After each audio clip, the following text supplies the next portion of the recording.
باللہ من الشیطان الرجیم بسم اللہ الرحمن الرحیم قال الحسین علیہ السلام اريد ان آمر بالمعروف ونہی عن المنکر۔ عزاداران سید الشہداء، مومنین کرام، امام حسین علیہ السلام ارشاد فرماتے ہیں اريد ان آمر بالمعروف ونہی عن المنکر۔ ہم جو یہ نکلے ہیں وہ امر بالمعروف اور نہی عن المنکر کرنے کے لیے نکلے ہیں۔ کیونکہ راستے میں یہ تقریر ہے تو میں یہ بتاتا چلوں، ہماری تقریر کو ہندو برادران بھی سن رہے ہوں گے، امر بالمعروف کیا ہوتا ہے اور نہی عن المنکر کیا ہوتا ہے۔ اچھائی کا حکم دینا اور برائیوں سے روکنا، امر بالمعروف یعنی اچھائی کا حکم دینا، نہی عن المنکر یعنی برائیوں سے روکنا۔ عزیزان گرامی، تین لفظ ہیں، ایک باغی کہلاتا ہے، ایک انقلاب کہلاتا ہے اور ایک قیام کہلاتا ہے۔ ہمارے برادران ہندو اگر سن رہے ہوں، عیسائی بھائی سن رہے ہوں تو اس لفظ کی طرف متوجہ ہوں۔ باغی کسے کہتے ہیں؟ باغی اسے کہتے ہیں جو حق کے خلاف کھڑا ہو، اسے باغی کہتے ہیں۔ لیکن ایک آدمی حکومت چلا رہا ہے اور حق کی جانب حکومت چلا رہا ہے، اس کے خلاف آواز بلند کرنا یہ بغاوت ہے۔ اچھا، آواز اٹھانے والا چاہے وہ حق کے خلاف آواز اٹھائے، وہ ایک گروہ، یا وہ باطل کے خلاف آواز اٹھائے، کہا اسے جاتا ہے باغی۔ لیکن جب کامیاب ہو جاتا ہے تو اسے کہتے ہیں انقلاب، کہ انقلاب لے کر کے آئے۔ تو انقلاب ایک وسیع معنی ہے جس میں ظلم کے خلاف بھی کھڑا ہوتا ہے انسان اور باطل کے خلاف بھی انسان کھڑا ہوتا ہے۔ لیکن مولا امام حسین نے جو مقابلہ کیا ہے اس کا نام ہے قیام۔ قیام کا مطلب کیا ہوتا ہے؟ قیام کا مطلب یہ ہوتا ہے کہ جہاں ظلم و زیادتی پائی جائے، اس کے خلاف جو اٹھ کھڑا ہو، اسے کہتے ہیں قیام۔ تو مولا امام حسین نے قیام کیا تھا۔ آیا مولا امام حسین نے صرف مسلمانوں کے لیے قیام کیا تھا؟ یہ بھی سوچنے کی بات ہے۔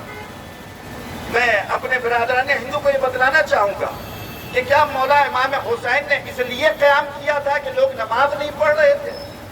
کیا مولا امام حسین نے اس لیے قیام کیا تھا کہ لوگ روزہ نہیں رکھ رہے تھے؟ کیا مولا امام حسین علیہ السلام نے اس لیے قیام کیا تھا کہ لوگ حج کرنے نہیں جا رہے تھے؟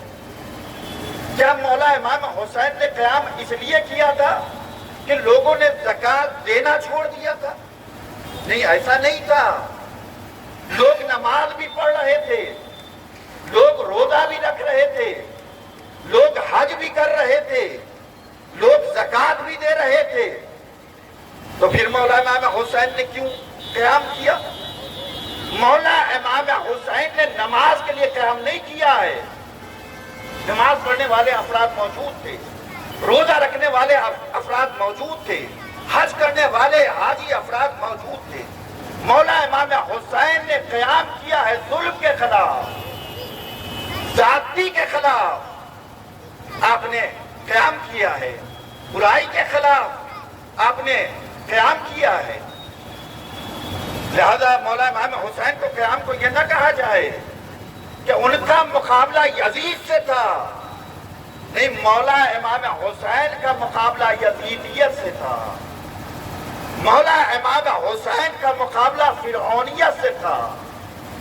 مولا امام حسین کا مقابلہ شیطانیت سے تھا۔ وہ ظلم و زیادتی جو ہو رہا تھا اس کو مٹانے کے لیے مولا امام حسین علیہ السلام نے قیام کیا۔ یعنی یوں کہوں کہ نوع انسانی کے لیے قیام تھا، انسانیت کو بچانے کے لیے قیام تھا۔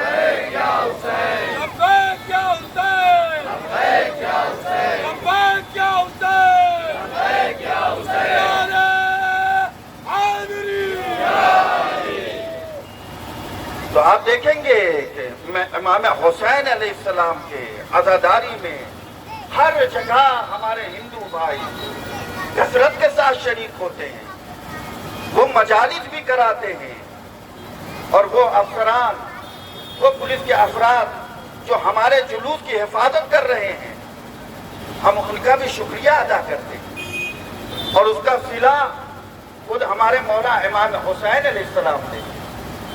یہ کون ہے؟ دیکھیں، کسی بھی قوم کو دیکھنا ہو تو اس قوم کے ماننے والے کو دیکھ کر کے اندازہ نہیں لگایا جا سکتا ہے کہ یہ کیسے ہیں۔ میں کہنا یہ کیا چاہتا ہوں، اگر مسلمانوں کو دیکھنا ہے، اسلام کو دیکھنا ہے، تو مسلمانوں کو دیکھ کر کے اندازہ نہیں لگایا جائے گا کہ اسلام کیسا ہے۔ اگر اسلام کو دیکھنا ہے تو اس کے رہبر کو دیکھنا ہوگا، اس کے قائد کو دیکھنا ہوگا، اس کے لیڈر کو دیکھنا ہوگا کہ اس کا قائد کیسا ہے، اس کا لیڈر کیسا ہے۔ اور آج کے زمانے میں جو شیعوں کا لیڈر ہے اس کا نام ہے آیت اللہ خامنائی۔ آج کے زمانے میں جو شیعوں کا قائد ہے اس کا نام ہے آیت اللہ سیستانی۔ میں اپنے تمام برادران وطن سے گزارش کروں گا کہ ان دونوں کے بارے میں پڑھیں۔ یہ دونوں ہمیشہ ظلم کے خلاف آواز بلند کیا ہے۔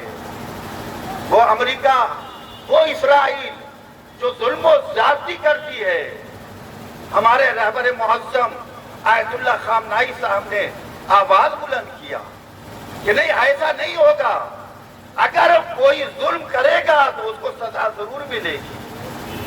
ایسا کیسے ہوگا کہ ایران میں کوئی ایرانی کو مارے اور اس کا کیس امریکہ میں چلے؟ آیت اللہ خامنائی صاحب نے کہا یہ برابر کا حکم نہیں ہے، اور امریکہ یہ منواتا ہے کہ اگر کسی امریکہ کے انسان کی لڑائی ہو جائے، میں بتانا چاہتا ہوں بطور مثال، ہمارے وطن میں تو قانون یہ ہے کہ اس کا مقدمہ امریکہ میں چلے گا، اور اگر امریکہ میں بھی ایک ہندوستانی کی لڑائی ہو جائے ایک امریکن سے، تب بھی اس کا مقدمہ امریکہ میں چلے گا۔ آیت اللہ خامنائی صاحب کہتے ہیں یہ ظلم ہے، انسان ہم بھی ہیں، انسان وہ بھی ہیں، انسان ہونے میں برابر ہیں۔ ایسا نہیں ہے کہ ہم ہندوستان میں پیدا ہو گئے تو ہم کسی سے کم ہیں، کمال میں کم ہیں۔ بہرحال تو کسی کو دیکھنا ہے تو اس کے رہبر کو دیکھنا ہوگا، اس کے لیڈر کو دیکھنا ہوگا، تب آپ پہچان پائیے گا کہ وہ کیسا ہے۔ اور ہمارا پہلا رہبر جسے آدم کہتے ہیں، قرآن مجید میں ذکر ہے، جبرائیل امین آئے اور کہنے لگے، بہت توجہ چاہتا ہوں کہ آدم اگر اللہ آ جائے، اگر ایشور آ جائے اور تم سے کہے آدم میرے پاس کپڑا نہیں ہے تو کپڑا دے دو گے؟ جناب آدم علیہ السلام نے کہا اللہ کو تو کپڑے کی ضرورت نہیں، اللہ کپڑا کیوں مانگے گا؟ کہا آدم اگر اللہ آ جائے اور یہ کہے کہ میرے پاس مکان نہیں ہے، مکان دے دو، تو کیا مکان دے دو گے؟ کیا اللہ کو نہ کپڑے کی ضرورت ہے نہ مکان کی ضرورت ہے؟ جبرائیل امین نے پھر بات آگے بڑھائی اور کہنا شروع کیا کہ اے آدم، اگر اللہ تمہارے دروازے پہ آ جائے، ایشور آ جائے اور یہ کہے کہ آدم مجھے کھانا دے دو، تو کیا کھانا دے دو گے؟ جناب آدم علیہ السلام نے کہا کہ بات کیا ہے بتائیے۔ کہا آدم، کبھی کسی موقع پر کوئی انسان بھوکا آ جائے تو یہ نہ سوچنا کہ یہ انسان آیا ہے، میں خود آ گیا ہوں۔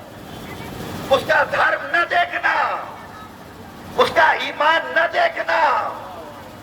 اگر کوئی کپڑے کے لیے آ جائے تو اس سے یہ نہ پوچھنا کہ تم مسلمان ہو یا مسلمان نہیں ہو، جو بھی آ جائے کپڑے کا مطالبہ کرے، کپڑا دے دینا۔